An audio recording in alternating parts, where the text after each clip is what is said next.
जब एक लड़का करीब 19 साल का होता है तब वो आसपास के घरों में जाता था ये पूछने के लिए क्या तुम अपने बच्चों को ट्यूशन पढ़ाना चाहते हो। ऐसे ही एक घर का दरवाजा खटखटाया तो वहां से एक महिला निकल के आती है। महिला की उम्र लगभग 33 साल के आसपास रही होगी। उस महिला ने पूछा कि भैया क्या बात है, क्या परेशानी है। तब लड़का पूछता है कि दीदी अगर आपको कोई ऐतराज ना हो, आपके यहाँ पर कोई बच्चा हो तो उसे मैं ट्यूशन पढ़ा सकता हूँ। महिला ने जैसे ये बात सुनी उसने कहा कि बच्चे तो हैं लेकिन एक बेटी है 3 साल की है और दूसरी बेटी लगभग 5 साल के आसपास की हो रही है। मैं अपने पति से पूछूंगी और जब तक पति हाँ नहीं कहेंगे तब तक मैं हाँ नहीं कहूंगी। ये बात सुनने के बाद वो लड़का चला जाता है और वो इंतजार कर रहा था कि वो महिला अपने पति से पूछेगी। पति से पूछने के बाद उसको हाँ या ना में जवाब मिल जाएगा। उसका पति ड्यूटी से जब वापस आता है तो वो अपने पति से पूछती है कि पास में ही एक लड़का रहता है, वो पूछ रहा था कि क्या तुम अपनी बेटियों को ट्यूशन पढ़ाना चाहते हो। तो वो व्यक्ति भी हंसने लगता है, कहता है कि छोटी बेटी तो बहुत छोटी है, बड़ी बेटी भी अभी कुल 5 साल की है। अगर शुरू से ही बच्चों पर ध्यान देंगे तो बच्चे पढ़ लिख कर आगे बढ़ेंगे। पति की भी हाँ में हाँ हो जाती है और उसके बाद फिर वो उस लड़के का इंतजार कर रही थी। लड़का अगले दिन आ ही जाता है। आने के बाद पूछता है कि दीदी क्या हुआ, क्या मैं आपकी बच्चियों को ट्यूशन पढ़ा सकता हूँ। तभी उस महिला ने कहा कि बेटा एक काम करना, पहले तुम मेरी बड़ी बेटी को पढ़ाओ, क्योंकि छोटी अभी बहुत ज्यादा छोटी है, 1 आध साल के बाद उसे पढ़ाना शुरू कर देना और आप कल से शुरू कर दो। यानी कि जैसे ही माँ ने ये कहा उस लड़के ने उस बेटी को ट्यूशन पढ़ाना शुरू कर दिया। वक्त जैसे जैसे आगे बढ़ रहा था वैसे वैसे वो बच्चे भी बड़े हो रहे थे और वो लड़का जो अपनी पढ़ाई कर रहा था, पढ़ाई के साथ साथ बच्चों को पढ़ाता भी था। तभी उसके मन में कुछ गलत ख्याल आने लगता है उस महिला के प्रति। पहले तो उसे दीदी बोलता था और वक्त के साथ उसने उस महिला को दीदी की जगह उसके नाम से बुलाने लगा। फिर दोस्ती हो जाती है, दोस्ती प्यार में बदल जाती है।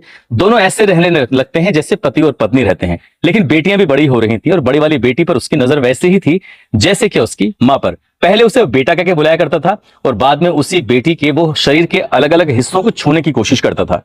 एक दिन माँ को यह बात पता चल जाती है और माँ को इतना गुस्सा आता है कि वो कत्ल कर बैठती है और इस कत्ल की गूंज फिर पूरे प्रदेश भर में फैल जाती है। आज की इस कहानी के माध्यम से ये जानते हैं कि आखिरकार ये पूरा मामला है क्या।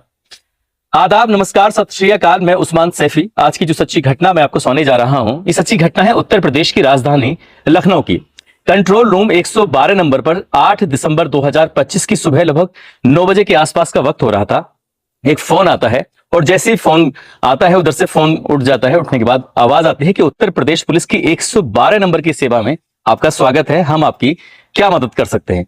इधर से उस महिला ने कुछ नहीं कहा, सिर्फ आवाज आती है कि मैंने एक कत्ल कर दिया है और लाश घर के अंदर रखी हुई है।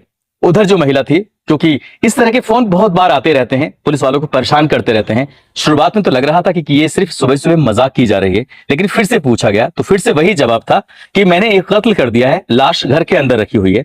तब वो सामने सुनने वाली जो लड़की होती है वो थोड़ा सीरियस हो जाती है, पूछती है मैम आप कहाँ रहती हो, आपका नाम क्या है। नाम पूछा जाता है, जगह पूछी जाती है, पूरा एड्रेस मेंशन कर दिया जाता है। और इसी बीच में बातचीत करते करते ही जो नजदीकी पुलिस स्टेशन होता है बीबीडी यानी कि बाबू बनारसी दास थाने में ये सूचना दी जाती है कि आपके ही थाना क्षेत्र में एक जगह लगती है, ये सालारगंज स्थित एक शिवम ग्रीन सिटी है जो कि अयोध्या रोड पर है। आप जल्दी से पता करके देखिए, वहां पर एक घर है, एक लाश पड़ी हुई है, ऐसी सूचना मिली है। क्योंकि इस तरह की सूचना जब कंट्रोल रूम पे पहुंचती रहती है तो थाने में भी आती रहती है। पुलिस वालों ने भी, थानेदार ने भी इस मामले को शुरुआत में उतनी गंभीरता से नहीं लिया था। उन्होंने अपने सूत्र यानी कि वहां के जो ग्राम प्रधान होता है मनोहर यादव, उसको सूचना देते हैं कि जाकर पता करना कि तुम्हारे पास में एक घर है, उस घर में क्या इस तरह की कुछ बात है। प्रधान जैसे पुलिस की सूचना मिलती है, प्रधान मनोहर यादव तुरंत मौके पर पहुंचता है, उस घर में जाता है। उस घर का जब दरवाजा खटखटाता है तो पूछता है कि क्या तुम्हारी तरफ से पुलिस को फोन किया गया था। महिला कहती है कि हाँ मेरी तरफ से फोन किया गया था। पूछता है कि क्या तुम्हारे घर में किसी की कोई लाश पड़ी है। महिला कहती है जी हाँ लाश पड़ी है, आप आकर अंदर देख सकते हो। जैसे ही ग्राम प्रधान ने लाश देखी, ग्राम प्रधान के भी होश फाख्ता हो जाते हैं। तत्काल प्रभाव से वापस वो थानेदार को फोन करता है। थानेदार यानी कि राम सिंह, उन्हें जब फोन किया जाता है कि साहब हाँ वाकई ये तो सूचना बिल्कुल पक्की है, सच्ची है, जितनी जल्दी हो सके आप आ जाइए। अब एसएचओ हो या डीएसपी हो या डीसीपी हो, ये तमाम आला अधिकारी मौके पर पहुंच जाते हैं। मौके पर आने के बाद देखते क्या है कि करीब 32 साल की उम्र है और नाम है सूर्य प्रताप सिंह। सूर्य प्रताप सिंह की लाश थी जो कि पड़ी हुई है और ऐसा लग रहा था जैसे कि किसी धारदार हथियार से एक बार नहीं बार बार मारने की कोशिश की गई थी। अब पुलिस वालों ने उस लाश को कब्जे में लिया और कब्जे में लेने के बाद अभी पता करने की कोशिश की कि आखिरकार पूरा मामला क्या है। दरअसल वो जो मरा हुआ व्यक्ति है इस घर के अंदर, 32 साल की जिसकी उम्र है, जो पड़ा हुआ है, इसके जो पेशे से इंजीनियर है। एवरेडी कंपनी है जिसमें एग्जीक्यूटिव वो इंजीनियर होता है और वो मूलतः रहने वाला होता है उत्तर प्रदेश के जिला देवरिया का। थाना लगता है भनवारी और गांव लगता है परसिया भीकम, ये वहां का रहने वाला होता है। लेकिन जो परिवार है वो लगभग 15 साल पहले ही लखनऊ में आकर शिफ्ट हो जाता है। बेटा अलग रहता है और जो उसके पिता हैं वो जानकीपुरम लखनऊ में रहते हैं। तीन बेटियां हैं, यानी कि तीन उस लड़के की बहन है, तीनों की शादी हो चुकी है। और जैसे ही उस लड़के के पिता यानी कि नरेंद्र कुमार को ये सूचना दी जाती है, नरेंद्र कुमार और उनकी पत्नी जो उषा होती है, वो रोते हुए बिलखते हुए मौके पर पहुंच जाती है अपने इस बेटे को देखने के लिए, जिसके बारे में अभी सूचना मिली है कि बेटा मर चुका है। अभी एक दो दिन पहले तो उससे बातचीत हुई थी, एक दो दिन पहले तो वो शादी समारोह में ही आया था, लेकिन अचानक से उसकी मौत की जब खबर मिलती है तो परिवार वालों का रो रो कर बुरा हाल हो जाता है। खासकर मां ये जोर जोर से कहने लगती है कि मैं तो ये चाहती थी कि मैं अपने बेटे को दूल्हा बनते हुए देखना चाहती थी, लेकिन मेरा इकलौता बेटा अब इस दुनिया में नहीं है, मैं ये सपना कैसे पूरा करूंगी। कुछ इस तरह से रोते हुए बिलखते हुए पहुंच जाती है। घर के अंदर तीन सदस्य हैं जिन पर पुलिस की भी नजर थी, और जैसे ही नरेंद्र कुमार जानकीपुरम लखनऊ वाले जो होते हैं अपनी बेटी की खबर पाकर वहां मौके पर पहुंच जाते हैं, बाबू बनारसी दास थाने में वो सूचना देते हैं कि मेरे बेटे की जो हत्या की है वो रत्ना ने की है, और रत्ना ने जो हत्या की है वो जो घर है वो मेरे बेटे का है, जिसकी कीमत आज की तारीख में लगभग 50 लाख रुपए के आसपास है। इस मकान को कब्जाने के लिए ही उसने ये हरकत की है, और इसे जितनी जल्दी हो उसके साथ गिरफ्तार करो, गिरफ्तार करने के बाद उसको जेल भेज दो। उसकी दो बेटियां हैं, उसकी दोनों बेटियां भी इस पूरे कृत्य में शामिल हैं। जैसे ही पुलिस को ये प्रार्थना पत्र मिलता है, एफआईआर दर्ज हो जाती है, पुलिस अपना काम करना शुरू कर देती है। अब मीडिया वाले भी जुट जाते हैं इस घटनाक्रम को जानने में कि आखिरकार पूरा मामला है तो है क्या। कहानी शुरू होती है साल 2012 से। सूर्य प्रताप सिंह नाम का जो लड़का होता है, जब ये 19 साल का था तब वो खुद भी पढ़ता था और वो इधर उधर आसपास के घरों में ट्यूशन की तलाश में रहता था कि ताकि ट्यूशन मिल जाए। ऐसे ही एक घर होता है राजेंद्र कुमार नाम के व्यक्ति का, जो कि जनगणना विभाग में सरकारी कर्मचारी होते हैं। वो दिन में ड्यूटी पे जाया करते थे, घर में वो उनकी पत्नी अकेली थी, पत्नी का नाम होता है रत्ना। उस वक्त उनकी पत्नी की उम्र थी 33 साल के आसपास, छोटी बेटी की उम्र 3 साल और बड़ी बेटी की उम्र 5 साल।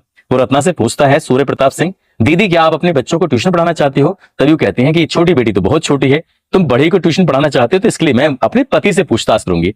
जब उसने अपने पति से पूछा तो पति ने कहा कोई दिक्कत नहीं है, बच्चे अगर पढ़ेंगे तभी तो आगे बढ़ेंगे, इस तरह की बात थी। लेकिन पति के अंदर एक ऐप था और वो ऐप था शराब का नशा करने का, और वो शराब का नशा बहुत ज्यादा करता था और इसलिए वो बीमार भी रहने लगता है। इधर सूर्य प्रताप सिंह घर में आता था, रोज ट्यूशन पढ़ाकर वो अपने चला जाया करता था। 2 साल तक ऐसे ही सिलसिला चलता रहता है। एक दिन खबर मिलती है कि राजेंद्र कुमार अब इस दुनिया में नहीं रहे। साल 2014 की बात है। राजेंद्र कुमार की पीलिया की वजह से मौत हो जाती है, और जैसी मौत होती है तो ये महिला जो होती है वो विधवा हो जाती है। हालांकि उसका जो फंड था, जो पैसे थे सरकारी नौकरी के, वो मिल जाते हैं। लगभग बताया जाता है कि पेंशन के भी पैसे मिलने शुरू होते हैं और उससे भी घर का खर्चा चलना शुरू हो जाता है। ऐसे सब कुछ चल रहा था। इसी बीच में जब अकेली रत्ना रह जाती है, तब सूर्य प्रताप सिंह जब बच्चों को पढ़ाने के लिए घर पे आता है तो नजदीकियां बढ़ जाती हैं, दोस्ती हो जाती है। दोस्ती कब गहरी हो जाती है, दोस्ती कब प्यार में बदल जाती है, इस बात का पता ही नहीं चलता। आखिरकार जब इन दोनों के घर वालों को, यानी कि सूर्य प्रताप सिंह के घर वालों को, साथ ही उस रत्ना के घर वालों को ये बात पता चलती है कि इन दोनों के बीच में नजदीकियां बढ़ रही हैं, तो परिवार वालों ने इन नजदीकियों को रोकने की कोशिश की कि ये सब रिश्ता समाज इसको मंजूरी नहीं देगा, इसलिए तुम इतना करीब मत जाओ। जितना इनको रोकते थे ये दोनों उतना ही करीब जाते चले जाते हैं। प्यार हो जाता है, लिव इन रिलेशनशिप में रहना शुरू कर देते हैं, और ऐसे जैसे कि पति और पत्नी। बच्चे बड़े हो रहे थे, उधर वो पढ़ाई कर रहा है, इंजीनियरिंग की पढ़ाई कर लेता है, नौकरी लग जाती है। वक्त आगे बढ़ जाता है। जब घर वालों ने ज्यादा ही रोका टोकी करनी शुरू की, तब साल 2020 में इस सूर्य प्रताप सिंह ने अपने ही घर पे इन्हें किराए पर रख लिया। किराया तो खैर क्या लिया होगा, लेकिन अपने ही घर पर रख लिया उस रत्ना को भी और उसकी दोनों बेटियों को भी। वक्त और आगे बढ़ता है। जब बेटियां और बड़ी होने लगती हैं तो उसने बेटियों पर नजर रखना शुरू कर दिया। कहां जाती हैं, किससे मिलती हैं, स्कूल में किससे मिल रही हैं, मोबाइल यूज कर रही हैं, नहीं कर रही हैं। वो ऐसी भूमिका निभाने लगा जैसे कि एक पिता अपने बच्चों के प्रति निभाता है। वक्त और आगे बढ़ता है तो इसे अच्छा लगने लगता है रत्ना को कि ये देखो कितनी फिक्र करता है, कितना बढ़िया है। लेकिन वो ये नहीं जानती थी कि दरअसल उसकी बड़ी बेटी को वो जो मौका मिलता था तब उसे गलत तरीके से छूता था। शरीर के अलग अलग हिस्सों को छूना, उसके साथ बदतमीजी करना। शुरुआत में तो बेटी शांत रही, लेकिन वक्त जब कहते हैं ना कि घड़ा पानी में जब ज्यादा भर जाता है तो वो डूबने की स्थिति में हो जाता है। यहां भी पाप का घड़ा भर चुका था और इस बात का मां को पता चल जाता है। मां को इस बात पर ज्यादा गुस्सा आ रहा था, और ये तारीख होती है 7 दिसंबर 2025 की वो तारीख थी। और इस तारीख में जो सूर्य प्रताप सिंह होता है, अचानक ही उसने इस बड़ी वाली बेटी का मोबाइल देखा, और मोबाइल देखने के बाद उसमें कोई लड़के का चेहरा दिखाई देता है। उसने कहा ये फोटो किसका है। उसने बताने की कोशिश की या नहीं बताने की कोशिश की, इस बात पर सूर्य प्रताप सिंह बहुत ज्यादा गुस्से में आ जाता है। इतना गुस्से में आ जाता है कि वो उस लड़की को खींचते हुए घसीटते हुए कमरे के अंदर लेके जाता है, और उसके साथ वो अभद्रता कर रहा था। लड़की जोर जोर से चीख रही थी, चिल्ला रही थी। छोटी वाली बेटी ने अपनी मां से कहा कि देखो मम्मी, आज दीदी को फिर से परेशान किया जा रहा है। बाहर चीखने की आवाजें जा रही हैं, लेकिन पड़ोसियों को इन बातों से कोई मतलब नहीं था, क्योंकि इस घर से चीखने चिल्लाने की आवाजें तो अक्सर आती थी, ये कोई पहली बार नहीं था। मां को ज्यादा गुस्सा आता है, अपनी छोटी बेटी के साथ दरवाजे पर जाती है, बार बार दरवाजे को पीटा जाता है, कहा जाता है खोलो, तब जाकर दरवाजा खुल जाता है। मां को गुस्सा ज्यादा था, रसोई में जाकर चाकू लेकर आती है और दरवाजा जैसे ही खुलता है अपनी बेटियों को वो आदेश देती हैं कि पकड़ लो इसको। वो पकड़ा जाता है, उठा के पटक दिया जाता है, उसके बाद माँ ने उसको चाकू से गोद दिया। यानी कि गर्दन पर उसमें एक के बाद एक बार वार किए जाते हैं और जब तक उसकी मौत नहीं हो जाती, वो कुछ देर तक तड़पता रहता, तड़प कर उसके दम निकल जाता है। अब माँ बेटी समझ नहीं पा रही थी कि रात के 11 बजे थे, 7 दिसंबर 2025 की वो तारीख थी कि आखिरकार हुआ तो क्या हुआ, कैसे हुआ। अभी तीनों की तीनों सदमे में आ जाती हैं, दूसरे कमरे में जाकर बैठ जाती हैं और वो इंतजार कर रहे थे कि आखिरकार करें तो क्या करें।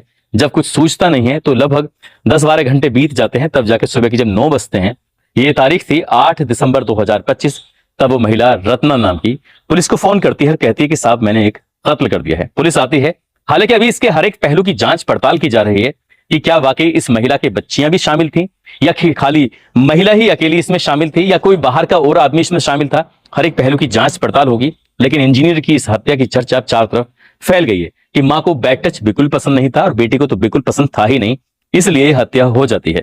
अब घर वाले भी रो रो कर बुरा हाल है, घर वाले भी तमाम तरह की बातें कर रहे हैं। पुलिस हर एक पहलू की जांच पड़ताल कर रही है और पुलिस का दावा है कि जितनी जल्दी हो सकेगा घटनाक्रम का खुलासा भी किया जाएगा और साथ ही आरोपियों को सजा भी दिलवाई जाएगी। दोस्तों, इस पूरे घटनाक्रम को सुनाने का उद्देश्य किसी को परेशान करना नहीं है, किसी का दिल दुखाना नहीं है, बल्कि आपको जागरूक करना है, आपको सचेत करना है। और जाते जाते ये सूरज शर्मा है, राजस्थान के रहने वाले हैं, आज इनका जन्मदिन है, इनको जन्मदिन की ढेरों सारी शुभकामनाएं, बहुत बहुत मुबारकबाद।